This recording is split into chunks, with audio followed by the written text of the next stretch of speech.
HARK, we are here. It is time for the first episode of Regroup Phase. What is Regroup Phase, you ask? Well, it kind of goes along the line of Action Phase in one of the previous videos where I split up the phases of the quote-unquote game into two separate series that do different things. Action Phase is going to be gameplay, and Regroup Phase is going to be not necessarily everything else, but most of the things dealing with discussion of the game, deck lists, strategies, archetypes, so on and so forth. The old cores that I did before the game came out, those would be considered Regroup Phase. My old Sabine deck, Regroup Phase.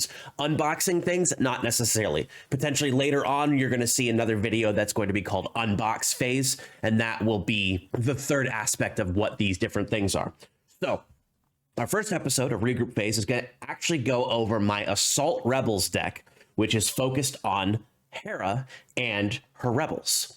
Now, the reason why this is going to be the first one is because this is the deck that I've kind of spent the most time arranging and rearranging. It did start as Hera Command, but right now we're looking at Hera Aggression as, I think, the good play going forward. Now, that doesn't mean that Hera Cunning or Hera Vigilance doesn't have a place. I think Hera Vigilance is a very good deck. If you're interested in seeing how that plays, go check out the Unplayable Showcase series between Davis from Tower Number 9 and Roll On Gaming Kevin. It was a fun match. Kevin is able to showcase the power of Hera Vigilance with its removal package. But today we're going to go over the more aggressive side that plays a lot like Sabine or Leia would, but backs it up with some of the more unique units in the Spectres. So we're going to take a look at the deck list. I'll give you an idea of what I think each style should go for. We're going to go through each package in said deck list, and then linked below will be the SWDB deck link for this deck.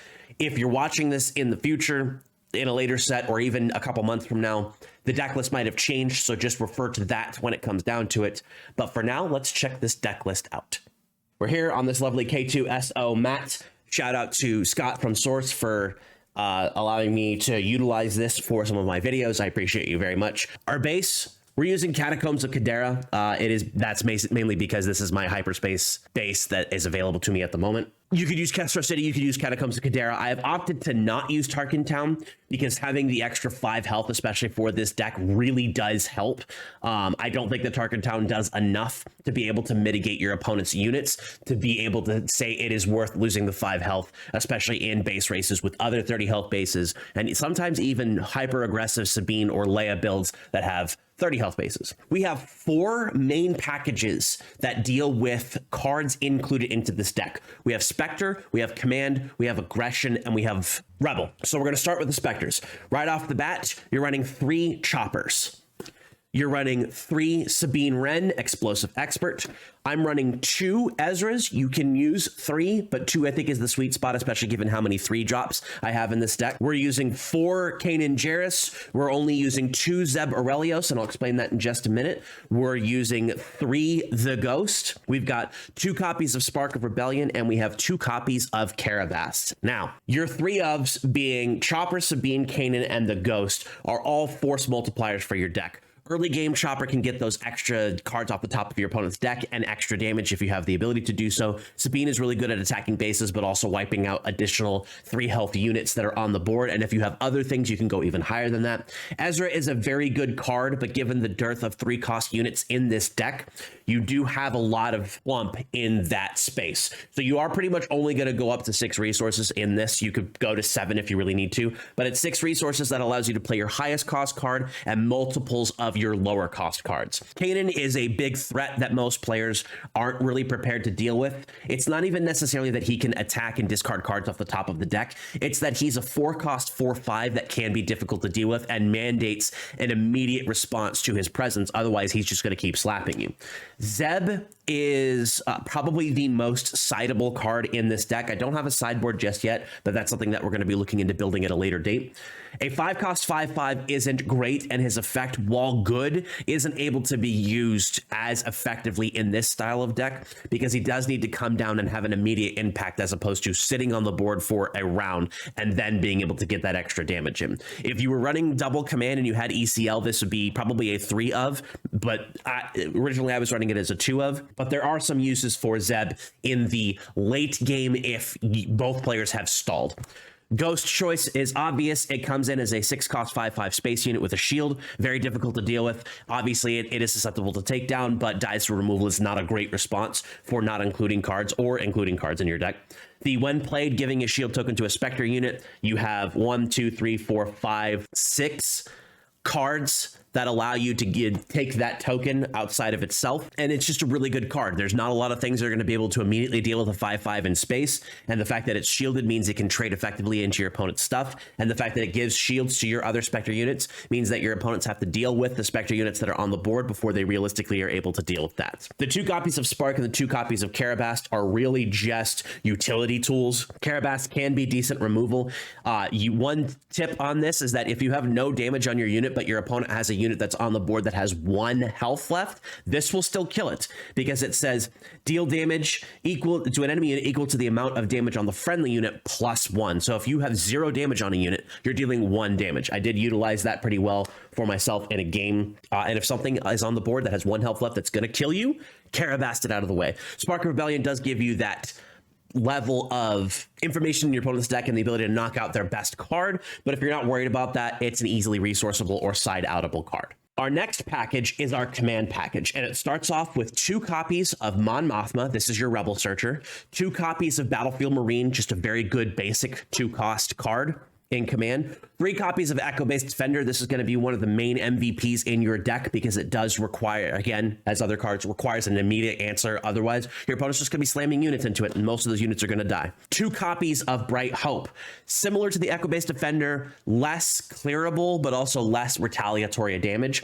But it also allows you to pick up one of your other things, like your Mon Mothma, or even your Echo-based Defender if it has a couple of damage on it, and return it back to your hand. So this is a small, total command package. There is one more command card that will come up later, but that's in a different package for a specific reason. We'll go over that later. Mon Mothma allows you to pick those Spectres off the top of your deck or any other Rebel that you have in your deck. Battlefield Marine is just a good 2-drop, 3 power, 3 health. It just messes things up. Echo-based Defender, while it only has 3 health, it does have 4 attack, so most things that do have 3 attack or power will be deleted on the crackback with this thing, and that's a really good way of stopping your opponent from attacking you immediately and giving you the room to be able to do your own thing. And then Bright Hope, 2 power is not a lot, but 6 health is a lot, especially in space. Very few things can knock this out in one shot. I think right now, off the top of my head, correct me in the comments if I'm wrong, Vanquish is the only thing that can do that at a cost that's reasonable and comparable to Bright Hope. Yes, Devastator could come down and delete this whole unit, but that's a 10-cost card. If your opponent is using a 10-cost card to take out a 4-cost card, you're winning that trade. And that's the command section package. Next, we have our aggression package. And this one's pretty easy. It's what most aggression Rebel decks are running. 3 copies of Green Squadron A-Wing, 3 copies of Red 3, 3 copies of K2SO, and 3 copies of Open Fire. The idea behind this is the same idea that it is behind Sabine. Sabine wants to throw out units and smash people's faces. Aggression Rebels want to throw out units and smash people's faces. Ideally, though, rather than just the base race, you're going to be using a lot of these units to try to do favorable trades or at least clear your opponent's units off the board. A Green Squadron A-Wing attacking into another Green Squadron A-Wing only takes 1 damage on the crackback, but clears that unit off the board. A Red 3, same thing if you want to attack into that. You can also trade Red 3 for Red 3 or for another 3 health space unit.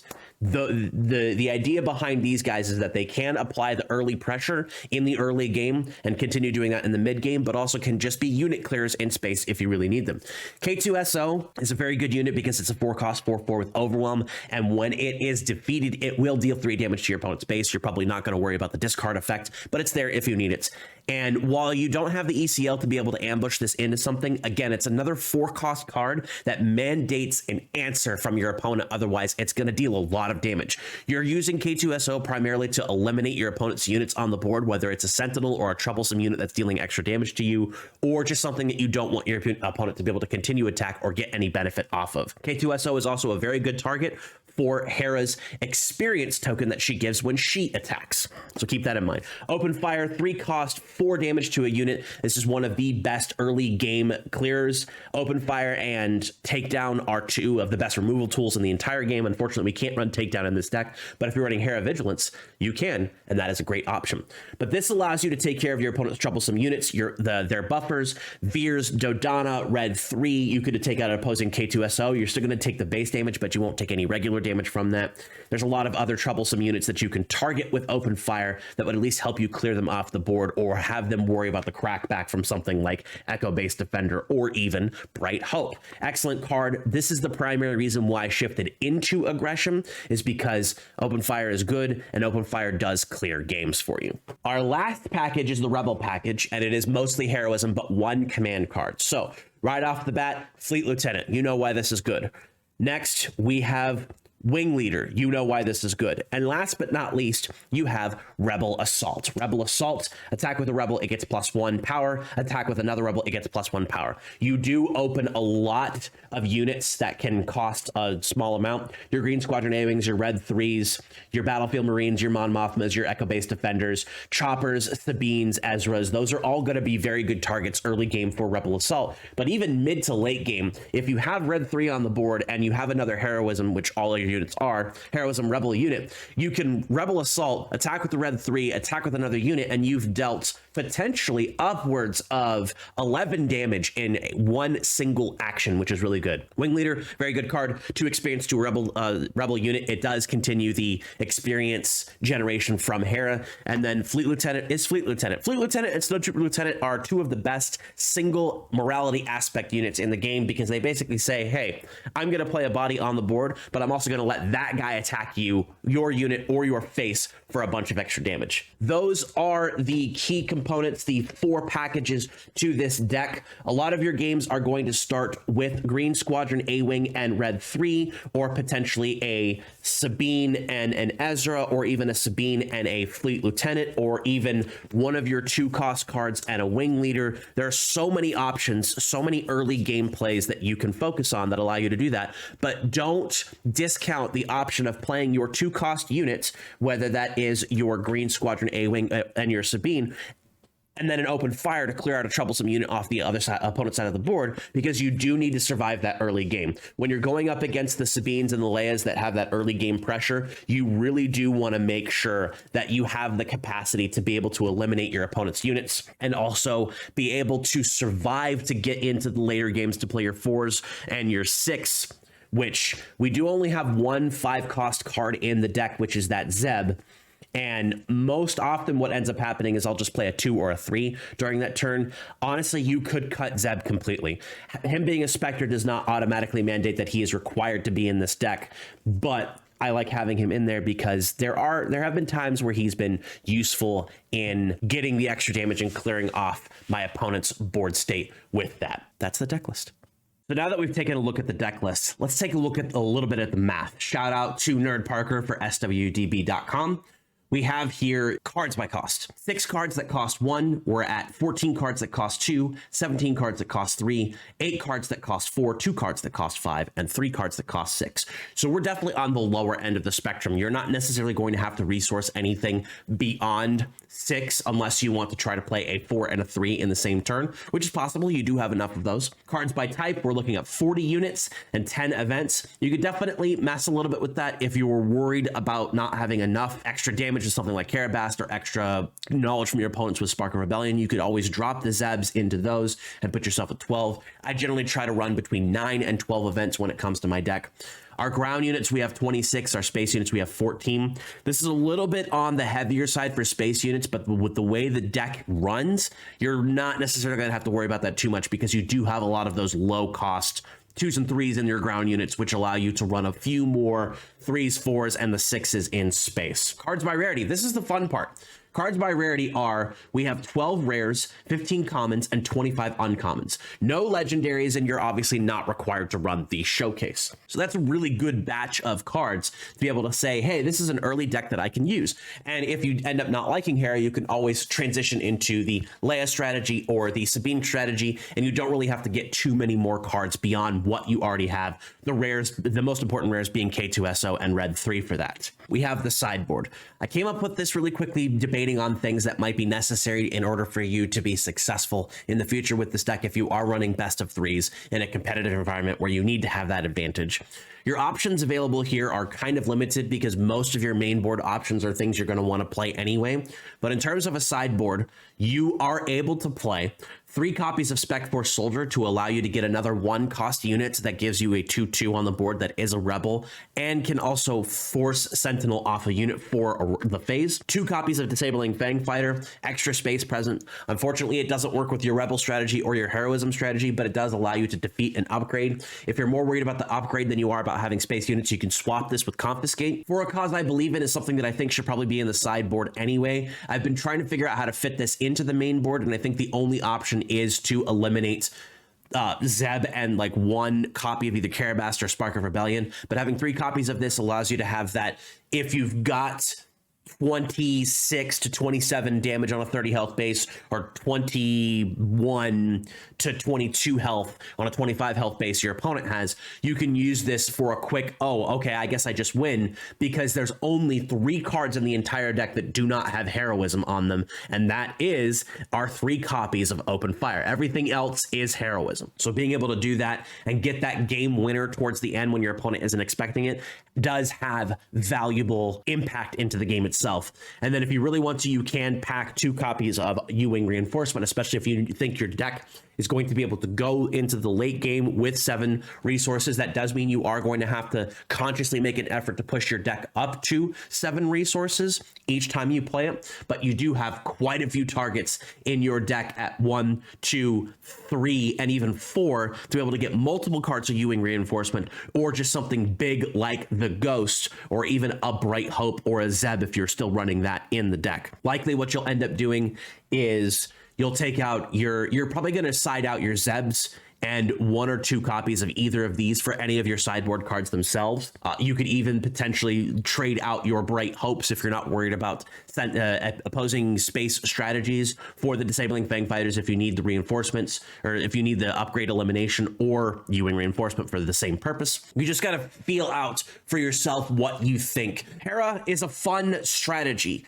She's a little bit weaker just because her actual hero ability doesn't have anything on the front other than deck building stuff. But on the back, being able to get that experience token, especially if you can do something like drop your Hera, drop your Ghost to be able to get the shield token onto Hera, and then attack with Hera to be able to get an extra experience token on the Ghost to keep it alive. Your combos are going to be mostly unique based, Spectre based, or rebel based. And you do have a lot of each of those in order to be able to get yourself a lot of damage onto your opponent's base, or at least control what your opponents are doing. And there we have it. That is this regroup phase build guide, deck guide, whatever. I got to figure out a better name for this for my Assault Rebels deck, Hera/Aggression. I hope you all enjoyed it as much as I did showcasing it to you all. There will be some gameplay footage of this coming, as this will be the deck that I'll play for my weekly following the recording of this video. So I should try to get at least 2 matches out with it. It'll be interesting to see how it performs against something like Iden Versio Control or Boba Fett. Also, Iden Versio Control, Boba Fett mid-range, those different types of decks. So we'll see how everything works out. Remember to like and comment on this video, subscribe to the channel, follow me on all of my level social medias at RybackStun. Do me a favor, go back and rewatch another one of my videos. It really does help the channel, gets me further forward with those watch hours that YouTube desperately needs to have on its platform without paying the rest of us any money. But that's it, we're done. Thank you for joining me in this regroup phase episode, and with that, I will see you in the stars.